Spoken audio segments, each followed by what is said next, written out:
Saudi અરેબિયાના મદીનાથી એક અત્યંત દુઃખદ સમાચાર સામે આવ્યા છે। ભારતના ઉમરાહ યાત્રીઓને લઈને જતી એક બસનો ભીષણ અકસ્માત થયો છે, જેમાં 40થી વધુ ભારતીય શ્રદ્ધાળુઓના મોત થયા હોવાની આશંકા છે।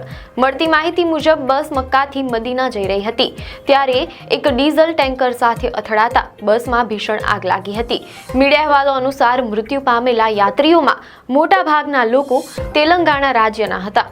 આ ઘટના પર વિદેશ મંત્રી ડોક્ટર એસ જયશંકરે ઊંડો શોક વ્યક્ત કર્યો છે અને જણાવ્યું છે કે રિયાદમાં ભારતીય દૂતાવાસ અને જિદ્દામાં વાણિજ્ય દૂતાવાસ અસરગ્રસ્ત પરિવારોને સંપૂર્ણ સહયોગ આપી રહ્યા છે। તેલંગાણા સરકારે પણ ન્યૂ દિલ્હીમાં અધિકારીઓને તત્કાળ પગલાં લેવા સૂચના આપી છે। પરિવારો અને સંબંધીઓને માહિતી પૂરી પાડવા માટે આ ઘટના અંગેની વિગતો અને રાહત પગલાંનું સતત નિરીક્ષણ કરવા માટે સચિવાલયમાં એક કંટ્રોલ રૂમ સ્થાપિત કરવામાં આવ્યો છે। આવી જ ન્યૂઝ અપડેટ માટે ધ લોકસત્તા પેજને ફોલો કરો।